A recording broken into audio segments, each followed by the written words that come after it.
السلام علیکم ورحمۃ اللہ وبرکاتہ۔ معزز ناظرین، حضرت آدم علیہ السلام اور حضرت نوح علیہ السلام کے قصے کے بعد آج ہم آپ سے حضرت یونس علیہ السلام کا قصہ شیئر کرنے جا رہے ہیں۔ ناظرین، حضرت یونس علیہ السلام شہر نینوہ میں پیغمبر بنا کر بھیجے گئے۔ آپ لوگوں کو ہدایت کرتے، نیکی کی طرف بلاتے، برے کاموں سے روکتے تھے۔ آپ علیہ السلام قوم سمود کی طرف بھیجے گئے۔ اس قوم کے لوگ بتوں کی پوجا کرتے تھے۔ جب آپ لوگوں کو حق کی طرف بلاتے اور خدائے واحد پر ایمان لانے کی تلقین کرتے، لیکن لوگ آپ کی تعلیمات کا انکار کرتے اور حضرت یونس علیہ السلام سے کہتے کہ ہم تیرے خدا کو نہیں مانتے۔ اس پر آپ فرماتے کہ خدا کے عذاب سے ڈرو جو بہت سخت عذاب ہے۔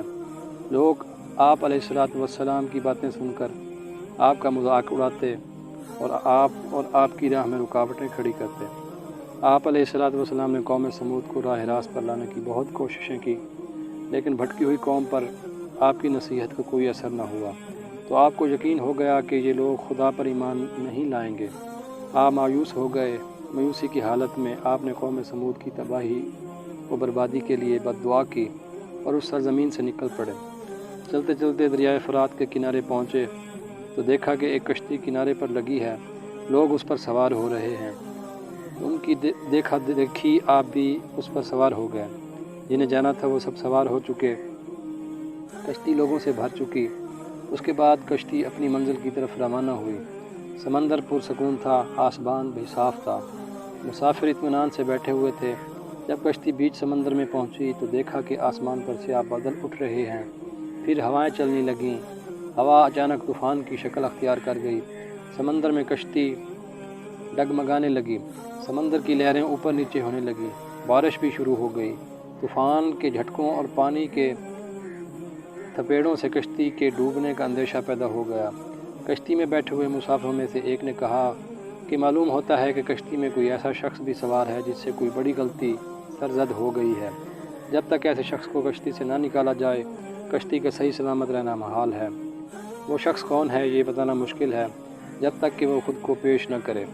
اس پر حضرت یونس علیہ السلام کھڑے ہو گئے اور کہا کہ میں ہی ہوں جس سے بڑی غلطی سرزد ہو گئی ہے، مجھے کشتی سے نکال دیا جائے تو آئی ہوئی مصیبت ٹل سکتی ہے۔ تمام مسافر حضرت یونس علیہ السلام کا منہ تک رہے تھے، جس نے خود ہی سب کے سامنے اپنی غلطی کا اظہار کیا۔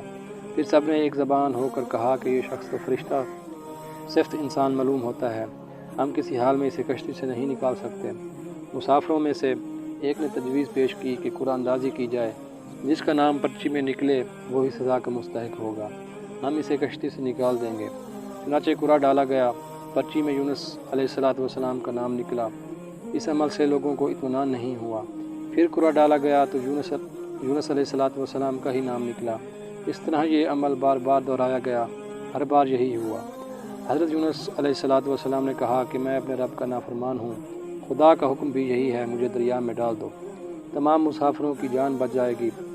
حضرت یونس علیہ السلام نے کشتی کے مسافروں سے اور ملاح سے بار بار کہا کہ وہ کشتی سے چھلانگ لگانے کے لیے تیار ہیں، اس لیے کہ میں نے اللہ کے حکم کا انتظار نہیں کیا۔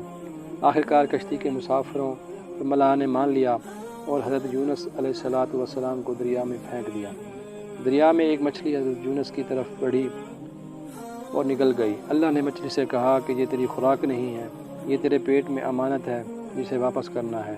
چنانچہ آپ مچھلی کے پیٹ میں اندھیرے میں رہے، اللہ کا ذکر کرتے رہے اور معافی طلب کرتے رہے۔ آپ پکار رہے تھے، اے اللہ، تیرے سوا کوئی عبادت کے لائق نہیں، تو پاک ہے، بلا شبہ میں نے اپنے ہی نفس پر ظلم کیا، میں ظالموں میں سے ہوں۔ اللہ نے آپ علیہ السلام کی پکار سن لی۔ آپ مچھلی کے پیٹ میں محفوظ رہے۔ مچھلی نے دریا کے کنارے پر اگل دیا۔ جب آپ مچھلی کے پیٹ سے باہر آئے تو بہت کمزور اور نڈھال تھے۔ آپ نے کھلی فضا میں سانس لیا اور اللہ کا شکر ادا کیا۔ اللہ نے حضرت یونس علیہ السلام سے فرمایا، اگر تو مچھلی کے پیٹ میں میری پاکی بیان نہ کرتا تو نجات حاصل نہ کرتا۔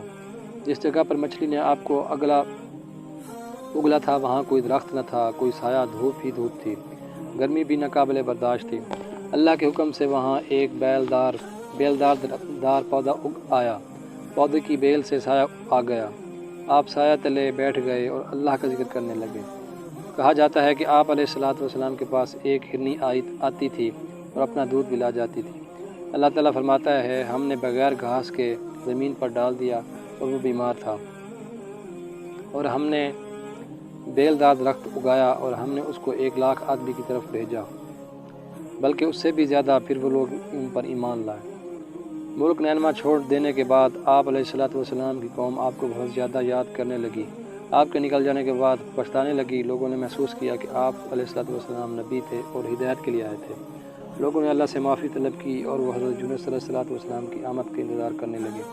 لوگوں نے اقرار کیا کہ ہم اللہ پر ایمان لائے اور اس بات پر بھی کہ یونس علیہ السلام اللہ کے بھیجے ہوئے نبی ہیں، اور آپ علیہ السلام کے لائے ہوئے پیغام پر یقین رکھتے ہیں اور یونس علیہ السلام کی تصدیق کرتے ہیں۔ اور قوم کے لوگ ایک دوسرے سے کہنے لگے کہ اگر حضرت یونس علیہ السلام ہمارے درمیان آ جائیں تو ہم سب ان کی تعظیم کرنے لگیں گے اور ان کے حکم پر عمل کریں گے۔ اللہ نے حضرت یونس علیہ السلام کو حکم دیا کہ وہ قوم کی طرف جائیں اور اللہ کا پیغام سنائیں اور انہیں برائی سے روکیں، نیکی کی طرف بلائیں، لوگوں کو آپس میں ایک دوسرے سے اچھا سلوک کرنے کی تلقین کریں۔ چنانچہ اللہ کے حکم پر جب آپ اپنی قوم کی طرف لوٹ آئے تو قوم نے خوشی و مسرت کا اظہار کیا۔ آپ علیہ السلام کی آمد پر اللہ کا شکر ادا کیا۔ واپس آ کر حضرت یونس علیہ السلام نے تبلیغ شروع کر دی اور ہدایت دینے لگے۔ برے کاموں سے دور رہیں، ضرورت مندوں کی مدد کریں، بھوکوں کو کھانا کھلائیں، ننگوں کو کپڑا پہنائیں، کسی کے ساتھ برا سلوک نہ کریں۔ امید ہے سب ناظرین کو آج کا یہ قصہ پسند آیا ہوگا۔ اگر پسند آیا ہے تو ہمارے چینل پر حقیقت کو سبسکرائب ضرور کرتے چلیں تاکہ ایسی ویڈیو کا نوٹیفیکیشن آپ تک پہنچ سکے۔ فی امان اللہ، اللہ حافظ۔